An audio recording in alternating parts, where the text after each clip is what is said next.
Hi and welcome back to The Peaks Life. I'm Mike Warren, again with Lynn Fernie. Today, Lynn, a back to basics episode.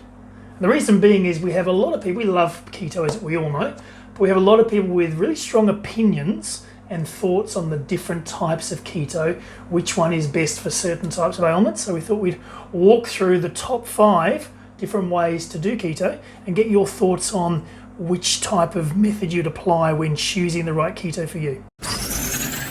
There are lots of different types of keto, and when you go out and if you Google, it's really confusing because everybody's got a different opinion on how you can do keto, the sort of things that you can eat and the sort of things that you can't eat, how much of different macros you should have, what even are macros. So what we're going to do is we're going to run through 5 different styles and we're going to talk about what they're each good for. Because some are good for health conditions, some are really good for day to day, some are good for improving your muscle tone. And so which one should you pick for different situations? So the 5 we're going to go through today, we're going to go through therapeutic keto, we'll talk about low protein keto, we'll talk about moderate carb, moderate protein, and high protein, and we'll give you an example on each one of when to use them. And we'll even tell you which one we recommend for day to day, because we've tried them all. We're virtually keto scientists. We're scientists. We absolutely are. So let's dive straight in. The first one I'm going to talk about is therapeutic keto. What do I mean by therapeutic keto? Well, this one you will typically see as being 80% of the calories coming from fats. So that's why it gets labelled as a high fat diet. So 80% from fats, 15% of the calories are coming from proteins, and then only about 5% are coming from carbohydrates. So that's typically less than 20 grams of carbohydrates per day. Now, the reason that this is really effective in certain situations is because we're reducing the carbohydrates right down. So we're not giving the body any glucose, and we're increasing the fats, which is amazing for the body and the brain. But the reason it's called therapeutic is because it was originally developed to treat health conditions. So children in the 1920s, children who had epilepsy, so severe conditions of the brain, they had lots of seizures, they found that a high fat diet, one that removed all of the carbohydrates were eliminated, so that's the breads, the pastas, the rice, the grains, the sugars. When they eliminated the carbs and they bumped the fats right up, what they found is that it really significantly improved the number of seizures that these children had. So they went from having multiple seizures to having very few, so they could control the epilepsy. So it's been tested for a long time and it's shown to be incredibly effective. So if you have got epilepsy or you've got a health condition, maybe you're trying to to treat cancer, and so you want to remove the glucose from the body, it's amazing for all of those things. But there's always a but. Yeah. So you might go onto this sort of, you might have seen these sort of diets and you've Googled and you've found this amazing therapeutic keto, and what you've read is that you should have lots and lots of fat. So, you're having your bulletproof coffees and you're throwing all that in, and you get these amazing results very quickly. Your weight starts to drop, your brain's buzzing, you feel amazing. If you're measuring your ketones, you find you've got lots of ketones in your blood, you're seeing stable blood sugars. So it's incredibly effective. It works really well. But you mentioned the protein and the long-term use. Well, so let me talk about protein. There's not a lot of protein. 15% of your daily calories coming from protein. It's not actually a lot. And that's probably not enough for most people. It's not enough for athletes. It's not enough for most men who need more protein. Not enough for me. And it's also not enough for women for long term, especially any women who are in the sort of 40 to 50 age group, perhaps starting to see some symptoms of perimenopause, menopause. It's not enough protein. And often it's not enough protein for long-term weight loss. So you may see some weight loss very quickly and then you stall. You hit the plateau. And you hit the plateau because you've got rid of the easy weight, but you don't have enough protein to keep that weight loss going and to build up the muscle. So you're not going to build muscle on this. And I'm not talking about a bodybuilder style, just talking about maintaining your day-to-day muscle and your day-to-day tone. So definitely not muscle building, definitely not muscle maintenance, but great as a therapeutic, a treatment type of diet. So that's therapeutic keto. What's next? What's the next choice we've got? Well, the next one that I like to talk about is low protein. And again, it's quite similar. Again, you will see it's high fat. You've got a lot of fat in this diet, but it's even lower in protein. So some people talk about this as autophagy keto. Yes. They'll talk about keeping the protein level down, less than 20 grams of protein per day. So 20 grams of protein, that's less than an ounce of protein. So that would be less than 3 ounces of meat. So that's a tiny amount of meat or fish or even vegetable protein per day. Now, there are reasons to do it. It's got its benefits, so it's good occasionally. And the reason it's good occasionally is if you want to lower your blood sugar, because it's high fat and you've not got a lot of carb and you've not got a lot of protein, it'll lower your blood sugar. It's good for autophagy. Now, autophagy is when we clean out our cells, and our cells sort of get clogged up with a lot of old proteins, you know, cells that don't work, they're not very functional, proteins that are maybe half proteins. Good spring clean so for the body. it's a nice little sprinkling. So you want to do a bit of a clean up, then it's great to get into autophagy. So it's really good for autophagy. It's also very good for raising testosterone in women, you know, again, in women occasionally.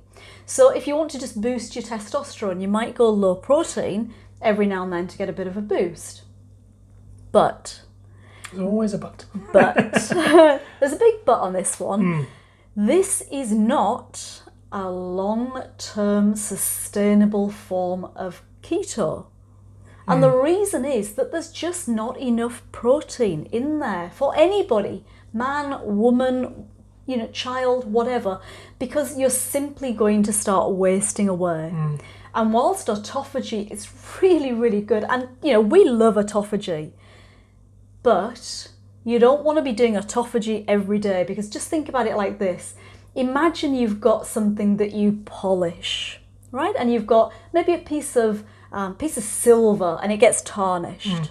So you polish it and it comes up nice and shiny, so you get rid of all that tarnish.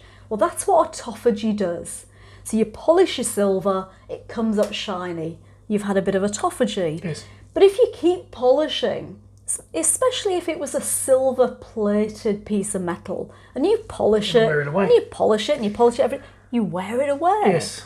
So we don't want autophagy every single day, because basically we're going to wear our cells away, and actually the next stage beyond autophagy is cells start to die.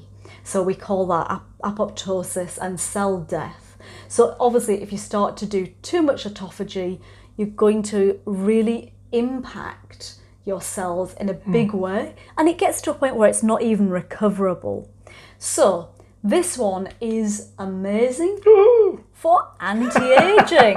One of my favourites. You can see my beautiful. It's not working. I maybe need more. Let's leave that. But it is. It's great for anti-aging if you do it occasionally. So every now and then, throw in a low protein day. You'll get a little bit extra autophagy and you'll get the anti-aging benefits, but you don't want it every single day. Excellent. All right, let's go for the next one. Well, the next one is what we call moderate carb keto. Getting to the good ones now. All right, so we're getting into, some people call this a good one, and it depends on your goal. Absolutely. So this one here, we've got about 75% fat, so still quite high, Yes. but not as high as the others. We've got not so much percentage of calories from protein, about 12.5%, so it's still quite low on the protein side. And we've got about 12.5% of our calories from carbohydrates. So we've got a little bit more flexibility in this one. Absolutely. So whereas before we were only allowed 20 grams of carbs, this variant is going to allow us 50 grams of carbs. So you might say, well, why do this? Yes, it's not really, it's on that cusp, isn't it? It's on the cusp. And the reason is a lot of people enjoy vegetables. Okay, and many people really struggle with keto to give up their veggies. Yes. So here you've got a little bit more flexibility. You can build in a few more vegetables, a touch of perhaps the root vegetables if you want to. So if you're a woman, especially as I said in that sort of 40 to 50 age category where you might need a bit more carbs. Yes. It's going to help and it's going to avoid tanking your hormones, which does happen with women. Even though I'm a huge keto fan, huge advocate, if you do these lower carb diets or low carb keto for a long time, you can tank your hormones like estrogen and progesterone because they're quite stressful. Yes. So throwing in a little bit of this moderate carb keto will just boost your hormones and make you feel good. However, downsides again. Yes. This again doesn't have enough protein for most people. Yep. So, you may want to choose a higher protein variant. And if you're pre-diabetic or diabetic or you're really wanting to lose a lot of weight, there's quite a lot of carbs in here. So you won't get quite such good blood sugar control as you do with the other ones. You probably won't lose weight as quickly. And certainly if you're pre-diabetic or diabetic, this might be just enough carbs to affect your blood sugar and push your blood glucose up. So you've got to choose this one carefully. If you're healthy, if you're in your 20s, 30s, this could be a great choice for you. Or you're experimenting with keto. Some people who follow this particular style when they've had traditional keto or more strict keto, but they're looking at different ways to manage their carbs or cycle their carbs, and they can lean towards this, yeah? Yeah, exactly right. Or, another example would be an athlete who just wants a little bit more, carbs. And because they're very active and they're out exercising a lot, yes, then they're going to burn those carbs off, burn that blood glucose. It's about finding the right keto for yourself. It is. So it is flexible, and this might Indeed. could be the one for you. All right, moderate protein keto, which is my favourite. Why? It's all green. Green, green, green, green. Green is good. Green Red is bad. is good. So why is it all in green? It's all in green, and you are right. It's because it's our personal fave. Yes. This is a great balanced form of keto. All right, so it's not the therapeutic. True. It means that you're not trying to treat a health condition. This is your maintenance keto. This is your day-to-day keto. Right, so first of all, it's still low in carbohydrates. You're not giving yourself too much glucose. Nope. You're only getting 20 grams of carbs per day. So you can have your green leafy veggies, a few nuts and seeds. But it's still quite strict, isn't it? But it's still reasonably strict. Yes. The second thing is this has got a good chunk of protein in it. So this has got about 25% of your calories are coming from protein. So it might be about a third of your plate. So you're probably going to have anywhere between 90 grams or 3 ounces and 120 grams or 4 ounces of protein. All right, so that's quite a good amount of meat or fish. Absolutely, yep. So here we're going to get plenty of protein to allow you to keep your muscle tone. If you're actually trying to build muscle, you'll have enough protein to build muscle. If you're active, if you're an athlete, if you're a busy mum or parent, just a generally busy person, there's plenty of protein in this to fuel you. If you use this type of keto, again, there's enough protein to get what we call gluconeogenesis. And so we're able to take the protein and convert it into glucose. So we're going to be able to feed the brain. So we're generating ketones, but we're also generating that essential glucose for the brain.